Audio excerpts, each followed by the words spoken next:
اور اب میں آپ کو خبر دیتا ہوں کہ یہ ویکینسی بھی ختم ہو رہی ہے، اس لیے کہ اب سوروں کے ٹیپ آ گئے ہیں جو صبح لگا دیے جائیں گے، جب ٹیپ چالو ہو جائے گا تب چالو ملنا کی ضرورت بھی نہیں رہے گی۔ ایسے مقدس اور دیندار گھر بھی پائے جاتے ہیں کیا؟ ارے صاحب بڑے دیندار لوگ ہیں، بڑے دیندار لوگ ہیں، بڑے دیندار لوگ ہیں، ایک آنکھ لگائی جا رہی ہے، ہم بھی پوچھے بھائی کیا دینداری ہے؟ کہنے لگے جناب لوگ ان کے یہاں مولوی صاحب آنکھ کے نیچے بیٹھ کے قرآن پڑھتے، ایسا دیندار گھرانہ ہے کہ روز مولوی صاحب آ کے قرآن پڑھتے ہیں۔ ہم نے کہا یہ بتاؤ جب وہ قرآن پڑھتے ہیں تو یہ کیا کرتے؟ نماز پڑھتے تھے؟ ہو گیا جواب، اور آپ سمجھ بھی گئے۔ ارے صاحب یہ بڑا دیندار گھرانہ ہے، یہ فیملی بڑی مذہبی فیملی۔ ہم نے کہا کیا ہوا؟ کہ جب تک مولوی صاحب آ کے قرآن پڑھ کے چلے نہیں جاتے ہیں تب تک ریڈیو پر گانا ان کے گھر میں نہیں سنا جاتا۔ اگر حرام ہے تو 24 گھنٹے حرام نہیں، تو ہمیں مذہب کس دن یاد آیا؟ جس دن دکان کھل رہی۔ مذہب کس دن یاد آیا؟ جب نمازوں کو قضا کر کے ہم گھر میں جاگے تو مولوی صاحب آپ کے 5 منٹ 10 منٹ قرآن پڑھ دے، صحیح پڑھے یا غلط پڑھے دے جانے، اور ان کو بھی 25 جگہ پڑھنا ہے، لہٰذا ان کو بھی معلوم ہے کہ آواز وہاں تک پہنچ جائے کہ مولوی صاحب آئے تھے۔ جب آپ کرائے پہ برکت حاصل کریں گے تو وہی جنت مل سکے گی جو کرائے پر مل سکے گی، اور کرائے پر کوئی جنت ملنے والی ہے نہیں۔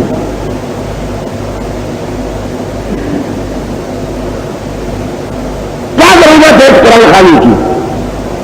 کیا بال بچے آرام سے رہیں گے، برکت رہے گی۔ اور دن کب یاد آتا ہے؟ ہم سب مثالیں نہیں سنائیں گے، لیکن 10 سے سنائی دیں گے۔ شادی کی تاریخ کب رکھے اس دن ہمیں دین یاد آئے گا، اور جب شادی ہونے والی ہو تو حدیث قضا پڑھ دی جائے، حدیث قضا سے پہلے جتنی ریکارڈنگ ہو سکتی ہے وہ سنا دی جائے، اور شادی کے بعد جتنے کام غلط ہو سکتے ہیں سب ہو جائیں۔ اب تو سماج اس ترقی کی منزل پر آ گیا ہے کہ شادی بعد میں ہوتی ہے، اور شادی سے پہلے شادی ہوتی ہے۔ آپ یہ کیا بیوقوفی کی باتیں کر رہے ہیں؟ تو ہم تو ممبئی کا اعلان کرتے ہیں سیدھے سیدھے کہ بیوقوف لوگ ہوتے تو مولوی کے ہوتے، مگر اتنا یاد رکھ لیا گا کہ بیوقوف ہو کر مولوی ہے تو آپ سب کے مولوی ہیں، لہٰذا جو حصہ ہم تک آئے گا وہ بچے گا آپ کی بھی۔ تو بات سنیے،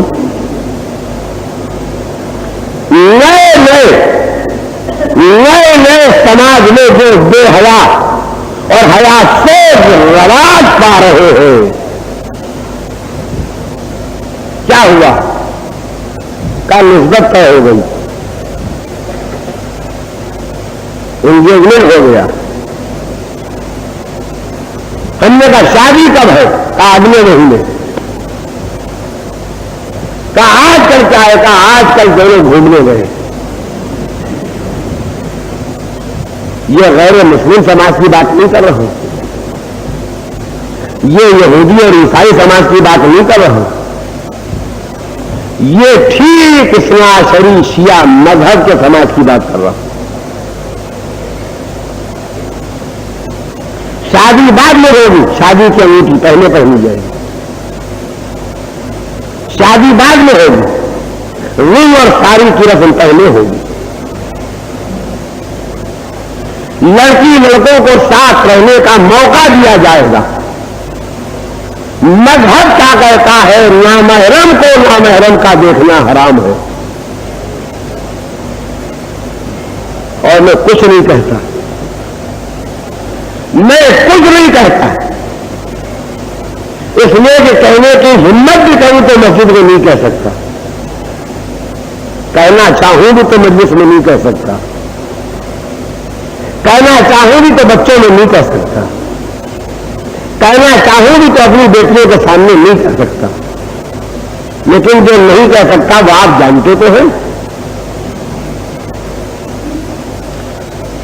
تو حلال و حرام سے آنکھیں بند کر کے شادی طے کرنا، شادی کی رسمیں طے کرنا اور شادی کے بعد محمد رسمیں طے کرنا، درمیان میں جس وقت نکاح پڑھا جا رہا ہو فقط اتنی دیر کے لیے دین یاد آتا ہے اور اس وقت کسی نے کہا کچھ کار خیر کر دو،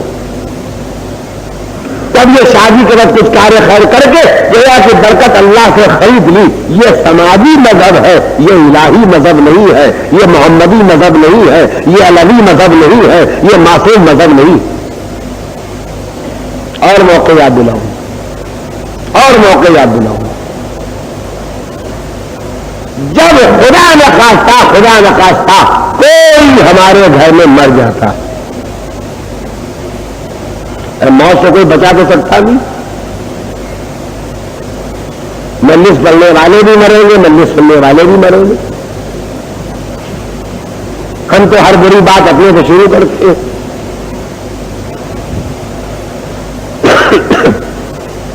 توجہ فرمائیں، جب میت واقع ہو گئی، لاش پڑی، اس کی لاش پڑی ہے جو لکھپتی تھا مگر اس نے ایک پائی خمس کا نہیں نکالا، جو کروڑ پتی تھا مگر حج کرنے نہیں گیا، جو دولت مند تھا مگر اس نے کبھی کمانے میں اور خرچ کرنے میں حلال و حرام کو نہیں دیکھا، جس نے اگر پارٹنر کا مال دبا لیا اور دیوالا نکال کے مالدار ہو گیا تو سماج میں اس کی عزت میں فرق نہیں آیا. مجھے بمبئی کا حال نہیں معلوم، لیکن میں نے مارواڑیوں کے لیے سنا ہے کہ جب ان کے پاس کوئی قرض لینے جاتا ہے تو وہ یہ پوچھتے ہیں کہ یہ بتاؤ تم دیوالیہ کتنی مرتبہ ہوئے. یعنی مارواڑی قرض دینے سے پہلے یہ پوچھتا ہے کہ یہ بتاؤ تم نے دیوالیہ کتنی مرتبہ تم نے دیوالا نکالا ہے. جو کہتا ہے کہ اب تک دیوالا نہیں نکالا وہ کہتے ہیں ہم تم کو قرضہ نہیں دیں گے. اس کے معنی یہ ہے کہ تم دھوکہ دے کے کمانا نہیں جانتے ہو تو ہمارا قرضہ کیا واپس کرو گے. ہوتا اگر 7 مرتبہ دیوالا نکالا ہے کہا تم لے جاؤ. تو اب تجارت کا مزاج یہ بنایا گیا ہے کہ جو عیاری مکاری دھانسے بازی میں تیز ہو سکے وہ تو تجارت میں کامیاب رہے گا اور جو ایماندار رہے گا ان کا یہ کیا کریں گے. تو زندگی میں نہ حج کیا، نہ زکات نکالی، نہ خمس نکالا، نہ کبھی پارٹنر کا حق ادا کیا، نہ مرنے کے بعد باپ کے مرنے کے بعد بھائی بہنوں کو حق دیا، جو ملا اس پر قبضہ کر کے بیٹھ. اب لاش پڑی ہے، لاش تھوڑا سا غم بیوی کو ہے، تھوڑا سا غم بیٹے کو ہے، تھوڑا سا غم بیٹی کو ہے. غریب کی میت نہیں اس کی بات کر رہا ہوں. اس میں کہ غریب کی میت کا جو غم زیادہ ہوتا ہے کہ یہ مر گئے ہیں تو ہمارا کیا ہوگا، ان کا کیا ہوگا یہ فکر نہیں ہوتی. آج تک میں نے کسی جگہ یہ نہیں سنا کہ جو مر گئے ہیں ان پر جو نمازیں باقی رہ گئی ہے، روزے باقی رہ گئے ہیں، خمس باقی رہ گیا ہے، زکات باقی رہ گئی ہے، حج باقی رہ گیا ہے، دوسروں کے حقوق باقی رہ گئے ہیں تو ان کا کیا ہوگا. آج تک کسی نے مجھ سے سوال نہیں کیا. لیکن مر گئے تو کہا بچے کا کیا ہوگا، ابھی بیوی جوان ہے اس کا کیا ہوگا،